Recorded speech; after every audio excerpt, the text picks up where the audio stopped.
Olá, sejam todos muito bem-vindos. É um prazer ter você por aqui. Eu sou a Juliana Souza. Hoje eu quero bater um papo com vocês sobre o autoconhecimento.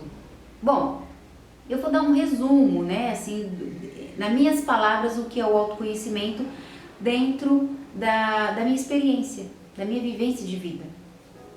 O autoconhecimento foi uma ferramenta, né? Foi uma descoberta, uma informação importante que eu tive a oportunidade de acessar e que me ajudou a sair do meu estágio, né, depressivo, onde através do autoconhecimento eu fui corrigindo, fui investigando, sabe? Fui dando atenção a muitos desafios que eu vivenciei, né? Sobre através de comportamentos, atitudes, né, muitos ciclos repetitivos de uma maneira tóxica, né, que eu vivia e que eu achava até que era normal e fui levando isso adiante, mas quando eu tive o ápice, né, da depressão mesmo, né? Quando a gente fala, tem aquela expressão que eu fui lá pro fundo do poço, mas eu acho que desci o fundo do poço, achei que estava mais tranquilo e teve mais aí uns 3 subsolos para baixo. Então assim, eu tive realmente de buscar alguma força para começar a fazer a escalada desse poço e sair desse poço. E o autoconhecimento foi a informação inicial, junto também com as práticas terapêuticas, né? Que sim, que eu falo para você que resolve, que ajuda muito, potencializa muito no processo evolutivo, mas o autoconhecimento ele é a ferramenta fundamental, porque ele faz a gente enxergar os padrões e comportamentos que a gente carrega e que precisam ser vistos, né, olhados sobre uma nova mentalidade, uma mentalidade mais racional, uma mentalidade mais madura. Então, essas correções, né, feitas, né, que o autoconhecimento proporciona, porque o autoconhecimento não é nada mais, nada menos, em minhas palavras, é saber como que você funciona primeiro. Primeiro saiba como você funciona, depois que você entender como você funciona, você começa a enxergar como as outras pessoas também funcionam. Então, é muito significativo. A gente às vezes acaba ridicularizando, né, ou polarizando muito sobre o autoconhecimento, mas o autoconhecimento é basicamente isso, é saber como você funciona, como você lida com as suas emoções, por que você lida com aquelas emoções dentro daquele jeito, dentro daquele padrão, sabe? O que pode ser corrigido, como você pode, através de uma nova mentalidade, de uma nova perspectiva de vida, como é que você pode enxergar o mundo de forma diferente. E aí a gente está falando do mundo, mas não é o mundo externo, primeiro é o mundo interno, é o seu mundo, como você pode aprender a ver, a enxergar o seu mundo de forma diferente. Então o autoconhecimento ele vai proporcionando pra gente, através de ferramentas, de técnicas, né, de práticas, é como se a gente começasse a catalogar tudo que a gente precisasse fazer, tudo que a gente precisasse primeiro entender para depois executar uma prática, né? Primeiro você vai fazendo a pesquisa, primeiro você vai ali investigando, se analisando, se questionando, e dentro desse mecanismo você vai desenvolvendo. Tem um nome do autor que escreveu sobre as 3 leis, as 3 leis não, os 3 níveis do autoconhecimento. Eu não lembro o nome dele agora, eu vou ver se eu deixo aqui na descrição do vídeo porque eu não lembro, né? Eu não tive um conhecimento aprofundado sobre essa questão, mas como eu estava procurando outra coisa, apareceu essa informação e eu achei interessante até para dividir com vocês sobre esses 3 níveis do autoconhecimento desenvolvida por esse escritor que agora eu não lembro o nome. Eu tô tentando buscar aqui na minha memória, eu não lembro. Vamos ver se até o final do vídeo, se eu lembrar, eu passo aqui pra vocês, mas caso contrário, eu deixo na descrição do vídeo. Ele deixou esses 3 níveis e para ele entende-se que essas 3 leis são baseadas no pensamento, ali é tudo aquilo que você pensa e pode ser utilizado através da sua própria mente, ou seja, é a sua mente, você com você. Claro que tem aquela parte, né, das informações que você recebe e tal, pelos sentidos, mas é o que a sua mente trabalha com você naquele momento. Então, o primeiro é esse, a primeira questão é essa, o pensamento. A segunda é a expressão, o modo que você se expressa e como você se expressa, não publicamente, não só publicamente, mas é em relação aos acontecimentos da sua vida. Qual é a expressão que você tem? Né? É o exercício de você avaliar e desenvolver a forma que você se expressa. E aí em termos de, envolve um pouco de termos de crenças, de moralismo, né? De valores, de atitudes. Então, através desses fatores, é como você se expressa mediante a situação apresentada. E aí são variáveis situações. E a terceira é a implementação. O que você pode aplicar no mundo, que aqui, aí ele fala, né, do seu mundo, e o que você pode aplicar na sua vida para alcançar os seus objetivos. Né? Então, aquilo que você pode aplicar na sua vida, no seu mundo, na sua vida, ou melhor, eu vou refazer, aquilo que você pode aplicar na sua vida e aquilo que você pode aplicar no mundo. Aquilo que você pode aplicar na sua vida dentro do que? Dos alcances, dos objetivos desejados. Dentro daquilo que você deseja. Entende? Então, assim, esses 3 níveis, eles são muito interessantes, porque é realmente isso, né? Os conhecimentos, eles sempre se encontram. A filosofia com a sociologia, né, com a psicologia, eles se encontram. Porque são basicamente estudo do humano, estudo do comportamento humano, estudo, sabe, da cultura. Então, assim, tá tudo muito ligado, tá tudo muito junto. Esses conhecimentos, eles servem para potencializar a nossa vida enquanto ser humano, né? Pra gente aprender a evoluir. E a evoluir é crescer. Essa parte de crescer não é só crescer no sentido de idade, você cresce e tem uma idade XPTO. Não, é crescer em todas as áreas. É o crescimento, é a maturidade em todas as áreas. A sentimental, a espiritual, a física, a emocional, a material, todas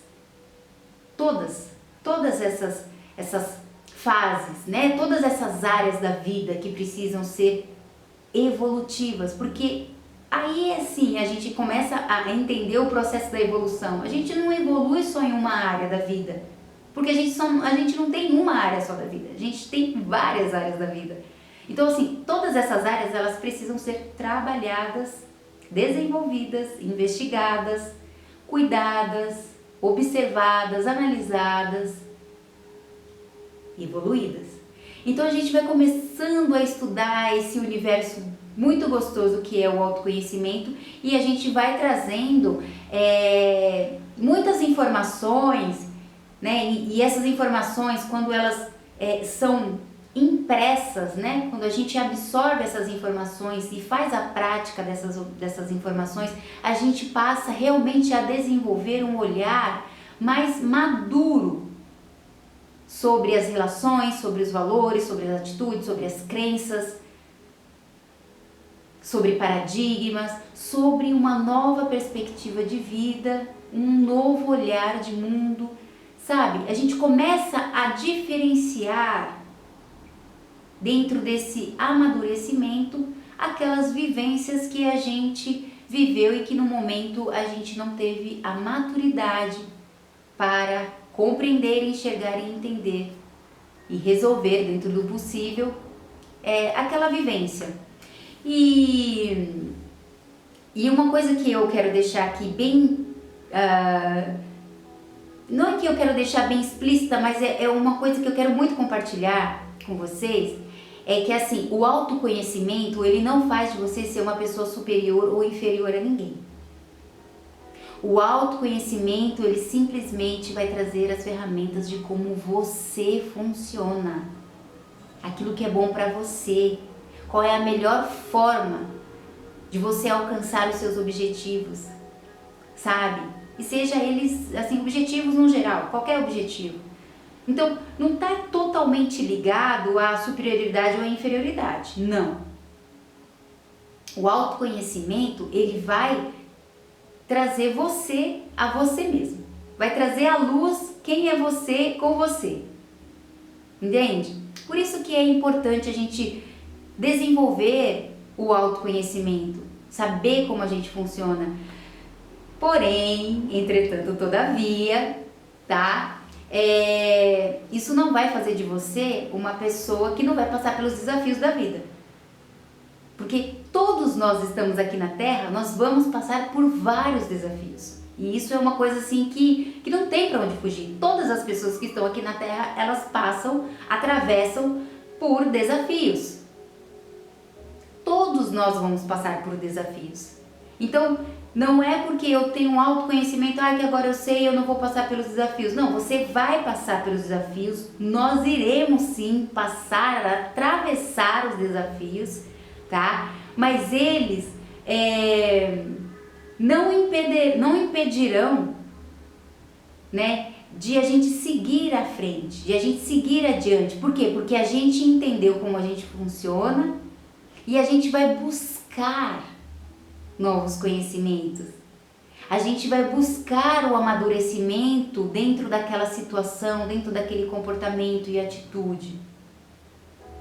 Por quê? Porque a gente criou uma nova mentalidade de saber como a gente funciona, e isso é fundamental. Isso é fundamental. Porque nós vamos superando as fases de uma maneira mais branda, mais inteligente. É tomar o poder próprio, é o alto valor, é o alto poder, né? É o poder de você com você.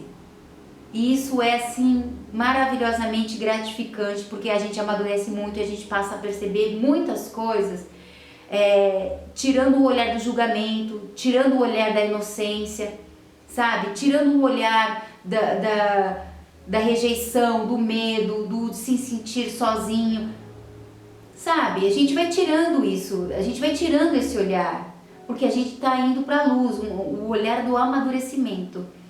E dificilmente, gente, a gente vai se conectar, a gente que começa a desenvolver um pouquinho mais sobre o autoconhecimento, dificilmente a gente vai se conectar com situações, comportamentos que não ressoam com a mentalidade que a gente está desenvolvendo através do autoconhecimento, com a mentalidade que a gente alcançou, adquiriu através do autoconhecimento. E se isso acontecer, né, se a gente acontecer de se influenciar por isso, porque a gente, né, não está imune de nada, mas se isso acontecer, a gente sabe rapidinho o que precisa ser feito para a gente sair daquela situação que a gente não considera como favorável, como sadia. O que acontece também, a outra coisa que acontece, a gente não se deixa levar pelas emoções. E as emoções as nossas emoções, né? A gente não vai se deixar levar pelas emoções momentâneas, né? Não é só o prazer imediato, sabe? A gente não vai buscar só o prazer imediato. Porque a gente cresceu. Isso não quer dizer que a gente vai passar é punitivo, eu não posso ter uma emoção momentânea, ou eu não posso ter um prazer imediato. Não, a gente pode ter sim, ninguém tá falando que não pode. Mas aí é que tá o pulo do gato, sabe? Não é nada punitivo, mas você, sozinha, com a sua mente, sabe? Vocês vão analisar os pormenores, o que esse prazer momentâneo, o que essa emoção momentânea que faz você tomar uma atitude impensada, tá? Vai te proporcionar posteriormente, depois daquela ação, depois daquela atitude, depois daquele prazer imediato. O que vai sobrar depois? É a pergunta que vai ficar para você. Depois desse prazer imediato, o que vai sobrar? Depois dessa necessidade de ser explosivo, o que vai sobrar depois? Depois que você acaba ofendendo as pessoas e fala aquilo que você quer falar porque você acha que você é o dono da razão. Muitas vezes a gente acha que é o dono da razão, e eu falo isso porque eu ainda trabalho muito isso, porque realmente muitas vezes eu me acho a dona da razão. O que é que sobra depois? E aí você vai se fazer essa pergunta antes de você tomar a decisão. Porque se sobrar angústia, remorso, arrependimento, ressentimento, raiva, decepção e tristeza, você não vai querer tomar a atitude impensada, você não vai querer falar o que não deveria ser dito por causa de um momento, porque você se sentiu naquela necessidade de falar, de explodir, de fazer acontecer, porque você vai estar usando o autoconhecimento, que é a maturidade, é a percepção de como você funciona. E isso vai trazer você para o entendimento. Então, antes de você fazer qualquer coisa que se arrependa, que entra aí dentro da angústia, do remorso, você vai pensar, opa, o que isso vai me levar? Para onde eu vou? Qual é o depois dessa... Depois disso vem o quê? Depois dessa etapa vem o quê? Depois que eu falo isso vem o quê? Depois que eu digo isso eu sinto o quê? Você entende? Por isso que é tão gostoso a gente aprender essa prática, os métodos de como a gente funciona, de como que a gente pode melhorar, sabe? Treinando, entender os pormenores sempre, se autoanalisar, se autoavaliar o tempo todo, observando, tendo uma visão mais madura, um comportamento e atitude mais maduro, porque tudo começa da mente primeiro, né? Vem a mentalidade, é pensar de uma forma saudável, principalmente pensar de forma saudável, porque é o pensamento que dá o comando para tudo. Então assim, vamos pensar de uma forma mais inteligente através do autoconhecimento? E aí eu quero deixar assim uma sugestão para você procurar pesquisar na internet sobre o autoconhecimento, as práticas do autoconhecimento, o que você pode usar para você corrigir. Primeiro você tem que perceber que alguma coisa para você não está muito legal, que você quer mudar alguma coisa em você, que tem alguma coisa em você que você não está satisfeito. Primeiro você tem que identificar essa necessidade. Ah, eu identifiquei, está tudo lindo. Ok, maravilhoso, se está tudo lindo e tudo perfeito. Mas estuda um pouquinho sobre o autoconhecimento e perceba como ele pode te ajudar, então, a potencializar essa preciosidade que você já está nesse processo evolutivo bem avançado. É isso que eu queria dividir com vocês, é saber que é a melhora contínua, que todos os dias você pode fazer um pouquinho por você e para você. E não esquece, promete para mim que você vai cuidar de você. É o que eu espero para você e até o próximo vídeo.